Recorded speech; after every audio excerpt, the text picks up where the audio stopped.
ہجرت کی تو اس سے تاریخ شروع ہوگی 1 ہجری 2 ہجری 3 ہجری 4 ہجری 4 ہجری میں سفر کے مہینے میں رجیع کا حادثہ ہوا. رجیع مکہ اور طائف کے درمیان ایک علاقہ ہے, اس کو رجیع اور اس کا ایک نام ہدا بھی ہے. یہ علاقے میں کیا ہوا, ایک شخص تھا یہاں سے, اس کا نام تھا سفیان بن خالد حضلی. اس نے آ کر آپ صلی اللہ علیہ وسلم سے کہا کہ ہمارا قبیلہ مسلمان ہونا چاہتا ہے, آپ اپنے کچھ صحابہ کو ہمارے ساتھ بھیج دیں, ہم انشاءاللہ سارا قبیلہ مسلمان ہو کر آپ کے پاس آئیں گے. تو آپ صلی اللہ علیہ وسلم نے 10 صحابہ کرام کی تشکیل کی. جب وہ وہاں گئے تو انہوں نے ان کو دھوکہ دیا. رجیع کے علاقے میں جب وہ پہنچے انہوں نے ان کو گھیر لیا. صحابہ کرام, اس میں سے 10 صحابہ کرام سارے کے سارے اوپر ایک پہاڑی پہ چڑھ گئے, چھوٹی سی پہاڑی پہ. تو انہوں نے کہا نہیں ہم آپ کو مارنا نہیں چاہتے, آپ نیچے اتر آئے, ہم آپ کو کچھ نہیں کہیں گے.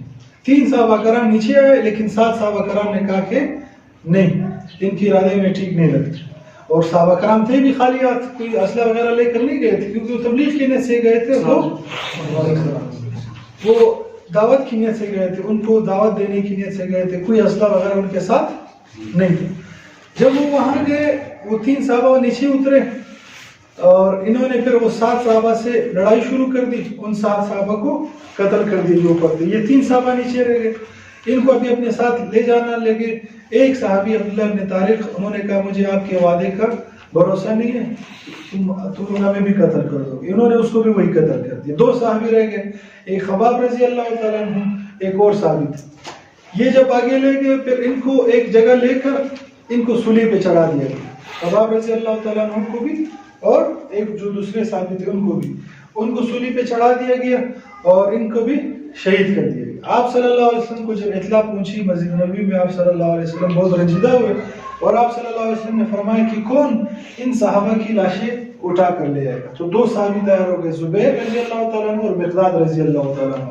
یہ 2 صحابہ تیار ہوئے اور ان 2 صحابہ نے رات کے اندھیرے میں جا کر ان کی لاشوں کو اٹھایا. واپس ہونے لگے کہ یہ کفار پیچھے سے آ گئے, ان سے پھر لڑائی شروع ہوگی, مجبور ہوئی. وہاں حضرت خباب نے خبیب رضی اللہ تعالیٰ عنہ کو زمین نے نگل لیا, بالکل ان کی لاش کو زمین نے نگل لیا. اس وجہ سے ان کو بلی اور عرف پہ تھے, یعنی زمین کا نگلنے والا. اور باقی صحابہ کرام وہ لڑائی سے واپس آ گئے. اس طرح یہ رجیع کا حادثہ ہوا. اس میں مسلمان کو کافی 10 صحابہ کرام اس میں شہید ہو گئے. یہ کفار کے اور یہ سفیان بن خالد حضلی کی سازش ہوئی. اچھا, اس میں یہ ہوا جب خبیب رضی اللہ تعالیٰ عنہ کو شہید کیا جا رہا تھا, سولی پہ لٹکایا جا رہا تھا, تو انہوں نے کہا مجھے 2 رکعت نفل کی اجازت ہے. 2 رکعت نفل پڑھی. پھر انہوں نے ان سے پوچھا, یہ سفیان نے, کہ اگر تمہاری جگہ توبہ نعوذ باللہ رسول اللہ یہاں ہوتے اور تم آرام سے اپنے گھر میں بیٹھے ہوتے تو تمہیں کیا ہے پسند؟ اس نے کہا نہیں, اگر رسول اللہ کو ایک کانٹا بھی اگر پاؤں پہ چکتا مجھے یہ بھی برداشت نہیں ہے. میں ایک جان ہے, اگر 70 جانی ہوتی تو یہ بھی اللہ کی راہ میں قربان ہوتی, اور رسول اللہ کے بارے میں ایک کانٹا برداشت میں نہیں کرتا. تو پھر انہوں نے ان کو سولی پہ چڑھا دیا. یہ رجیع کا حادثہ ہوا اسی مہینے سفر میں. بئر معونہ کا ایسا ہوا. بئر معونہ نجد کا علاقہ ہے, وہاں سے ابو برہ بن مالک یہ بھی ایک سردار تھا.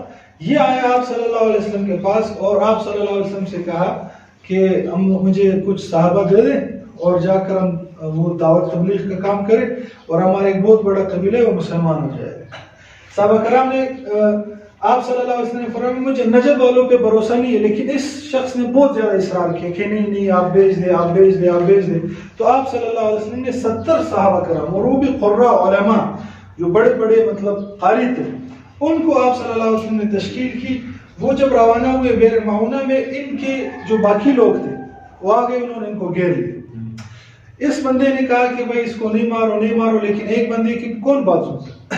انہوں نے آپ صحابہ کو گھیر لیا اور سب کو شہید کر دیا. صرف 2 صحابہ عمر بن امیہ اور منذر بن عقبہ, یہ 2 جانور کو چرانے لے گئے تھے, جانوروں کو چرانے لے گئے تھے. انہوں نے جب دیکھا وہ اوپر وہ اڑ رہی ہے, یہ پرندے اڑ رہے, ان کو کچھ ہوا کہ بھائی یہ شاید صحابہ کے ساتھ کچھ, ہمارے جو ساتھی ان کے ساتھ کچھ نہ کچھ حادثہ پیش آئے. تو یہ لوگ جب وہاں گئے دیکھا تو سارے صحابہ جو جتنے تھے وہ سب کو شہید کر دیا گیا. صرف یہ 2 رہ گئے تھے. ان دونوں نے کہا, عمر نے کہا کہ چلو, ان دونوں میں سے ایک نے کہا کہ رسول اللہ صلی اللہ علیہ وسلم کو اطلاع دیتے ہیں, ان کو تو شہید کر دیا گیا. ایک صحابی نے کہا, ان دونوں میں سے منذر نے غالباً کہا کہ نہیں, ہمیں اپنے ساتھیوں کو اکیلا نہیں چھوڑنا چاہیے, ہمیں بھی ان کے ساتھ لڑنا چاہیے جتنے ہمارے پاس ہمارا بس ہے. تو پھر یہ دونوں بھی گئے اور منذر کو تو انہوں نے شہید کر دیا, عمر کو انہوں نے کیا کر دیا, گرفتار کر لیا. گرفتار کرنے کے بعد ان کی وہاں بہت واقفیت تھی, پھر ان کو واپس رہا کر دیا انہوں نے. جب رہا کر دیا تو عمر بن امیہ جب واپس آ رہے تھے مدینے کے قریب, اسی قبیلے کے بنو عامر قبیلے کے 2 بندے ان کو نظر آئے, تو انہوں نے انتقاماً ان 2 کو قتل کر دی. یعنی کہ ظاہر 70 صحابہ کو انہوں نے شہید کیا تھا, یہ ایک بندہ رہ گیا تھا. یہ بہت زیادہ, یعنی 69 صحابہ شہید ہوئے تھے, صرف یہ ایک عمر رہ گیا تھا. انہوں نے انتقاماً ان 2 بندوں کو قتل کر دیا. جب قتل کر کے مدینہ پہنچے, آپ صلی اللہ علیہ وسلم کو یہ واقعہ سنا ہے کہ سارے صحابہ شہید ہو گئے, تو آپ صلی اللہ علیہ وسلم انتہائی رنجیدہ ہوئے, انتہائی غمزدہ ہوئے. پھر آپ صلی اللہ علیہ وسلم نے 1 مہینے تک قنوت نازلہ پڑھی. قنوت نازلہ کہتے ہیں کہ فجر کی نماز میں, ہمارے مدرسے میں بھی ہم لوگوں نے پڑھی. جب حالات خراب تھے, ایک وقت کراچی کے حالات بہت خراب ہو گئے تھے, شاید آپ کو یاد ہو, کافی پٹھان مہاجر ان کا بہت وہ چل رہا تھا. باہر نکلتے تو کسی ایک ہمارے طالب علم کو گولی بھی بچ گیا تھا, تو بہت زیادہ حالات خراب تھے. تو پھر ہمارے مدرسے میں بھی یہ قنوت نازلہ یہ اس وقت پڑھی جاتی جب حالات خراب ہو, جب ماحول آس پاس کا بہت انتہائی گمبھیر ہو, تو پھر یہ پڑھی جاتی. تو آپ صلی اللہ علیہ وسلم نے بھی 1 مہینے تک یہ قنوت نازلہ پڑھی.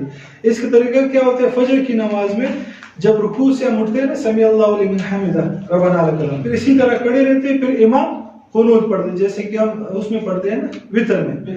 اسی طرح کی دعا ہے قنوت نازلہ, کوئی متعین نہیں ہے. تو مختلف دعائیں اس میں ہیں کہ خاص کر کے وہ دعا اللہم نجعل فی نحورہم, یہ جو دعا ہے, اس طرح کی اور دعا ہے جس میں مسلمانوں کے اتفاق اور کفار کے لیے بدعا کی جاتی ہے کہ یا اللہ ان کو ہدایت دے دی, ہدایت نہیں تو ان کو نیست و نابود کر. 1 مہینے تک آپ صلی اللہ علیہ وسلم نے یہ پڑھی. تو یہ بیر معونہ کا یہ حادثہ پیش آیا, یہ دونوں ایک ہی مہینے میں پیش آئے, سفر. ٹھیک ہے, یہ 2 واقعات ہوئے.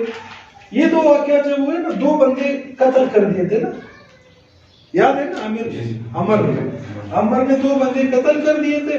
تو آپ کو میں نے بتایا تھا کہ میثاق مدینہ میں کیا وعدہ ہوا تھا, اگر خون بہا آیا ایک فریق پہ, تو دونوں فریق اس خون بہا کو اکٹھے ادا کریں گے, تاوان دیں گے. یاد ہے یا کچھ یاد نہیں ہے؟ میثاق مدینہ میں یہ بات ہم نے کی تھی. اس میں پھر کیا ہوا, آپ صلی اللہ علیہ وسلم بنو نذیر کے پاس گئے, یہ مدینہ کے یہودی قبیلے ہیں, ان کے پاس گئے. ان سے کہا کہ کیونکہ 2 بندوں کا ہم نے خون بہا ادا کرنا ہے, کیونکہ یہ 2 بندے تو جنگ میں شامل نہیں تھے نا, یہ تو ہماری طرح اندر قانون نہیں کہ ایک بندے نے قتل کر دیا, اس کے پورے خاندان میں سے جو نظر آئے اس کو مار دیتے. ہمارے یہاں تو یہ دشمنی چل رہی ہے آج کل. ٹھیک ہے, بلکہ خاندان کیا, اسی قبیلے کا بندہ ہے اس کو بھی مار دیتے. اسی طرح سنا ہے یا نہیں ہمارے. تو آپ صلی اللہ علیہ وسلم نے کہا یہ 2 بندے تو شامل نہیں تھے, اگرچہ اسی قبیلے کے تھے لیکن جنگ میں تو نہیں تھے. تو ان کا خون بہا ادا کرنے کے لیے جب بنو نذیر کے پاس گئے, ان سے تاوان کا مطالبہ کیا, تو انہوں نے کہا بالکل ہم آپ کو تاوان دیں گے, آپ یہاں بیٹھ جائیں, ہم ابھی آتے ہیں. انہوں نے کیا منصوبہ بنایا تھا, 2 منصوبے بنائے تھے. ایک یہ منصوبہ بنایا تھا کہ آپ کے اوپر ایک دیوار گرا دیں گے, آپ کو شہید کر دیں گے حضور صلی اللہ علیہ وسلم, یہ آپ کو ایک زیر آلود خنجر ماریں گے. آپ جب وہاں بیٹھے اسی وقت آپ صلی اللہ علیہ وسلم پر وحی نازل ہوئی اور آپ کو اطلاع دی گئی کہ بنو نذیر کا ارادہ یہ ہے کہ آپ کو شہید کرنے کا. آپ صلی اللہ علیہ وسلم بغیر بتائے وہاں سے اٹھ کے چلے گئے. واپس آئے, صحابہ کرام کو کہا کہ چلو بنو نذیر نے اپنے معاہدے کا یعنی وہ ختم کر دیے, ہم جاتے ہیں اس سے بدلہ لیں گے. تو وہاں گئے, 10 دن تک بنو نذیر کا جو علاقہ ہے وہ قلعہ اس کو گھیرے میں لے لیے, محاصرہ کیا اور ان سے کہا کہ آپ لوگ یہاں سے نکل جاؤ, ہم آپ کو کچھ نہیں کریں گے. وہ لوگ نکل رہے تھے لیکن وہ منافقین نے ان سے کہا کہ نہیں ہم آپ کے ساتھ ہیں, کوئی آپ کے بال بھی باقا نہیں کر سکتے, آپ یہی رہے, ہم یہ کریں گے, ہم وہ کریں گے. تو وہ بھی اڑ گئے کہ بھائی ہم نہیں جائیں گے. 10 دن جب ختم ہو گئے تو آپ صلی اللہ علیہ وسلم نے ان کو یعنی ڈرانے کے لیے درختوں کو آگ لگا. یہ دیکھ کر وہ لوگ بہت گھبرا گئے کہ یار دیکھو آپ صلی اللہ علیہ وسلم رحمت للعالمین ہے, لیکن ان کا غصہ یہ ہے کہ درختوں کو بھی آگ لگا دی تو ہماری بھی خیر نہیں. پھر انہوں نے کہا اجازت دے دو, جانا چاہتے ہیں. پھر آپ صلی اللہ علیہ وسلم نے ان کو اجازت دے دی اور کہا کہ اسلحہ لے جانے کی ضرورت نہیں، باقی جو سامان آپ کا دل چاہے آپ اٹھا کے لے جا سکتے ہیں۔ تو 600 اونٹ پر 1800 افراد سامان کے ساتھ، جتنا ان کے ساتھ سامان اور لے جا سکتے تھے وہ لے کر چلے گئے۔ بنو نذیر نے اس علاقے کو چھوڑ دیا۔ یہ یاد رکھنا آگے آئے گا کہ انہوں نے پھر جا کر کیا کیا سازشیں کی۔ ٹھیک ہے، یہ تھی واقعات ہوئے، رجی کا حادثہ ہوا، بئر معونہ کا ہوا، اور غزوہ بنو نذیر ہوا۔ یہ 6 ہجری 4 ہجری شوال کا مہینے میں پھر ام سلمہ رضی اللہ تعالیٰ عنہ، یہ بھی سفر میں نہیں یہ شوال میں، وہ دوسرا یار یہ میں نے نہیں لکھا ہے، یہ میں دیکھ کر بتا دوں۔ اچھا، ام سلمہ رضی اللہ تعالیٰ عنہ سے نکاح کیا آپ صلی اللہ علیہ وسلم سے۔ یہ صحابیہ انہوں نے اپنے شوہر کے ساتھ ہجرت کی تھی، پھر مدینہ آ کے ان کے شوہر کا جب انتقال ہوا تو آپ صلی اللہ علیہ وسلم نے ان کی ہجرت کے بعد ان سے نکاح کیا۔ تو سب سے آخر میں وفات پانے والی ازواج مطہرات میں سے ام سلمہ ہے۔ یہ 59 ہجری میں ان کا انتقال ہوا، سب سے آخری جو اس دنیا سے گئی ہے ازواج مطہرات میں سے ام سلمہ ہے۔ ٹھیک ہے،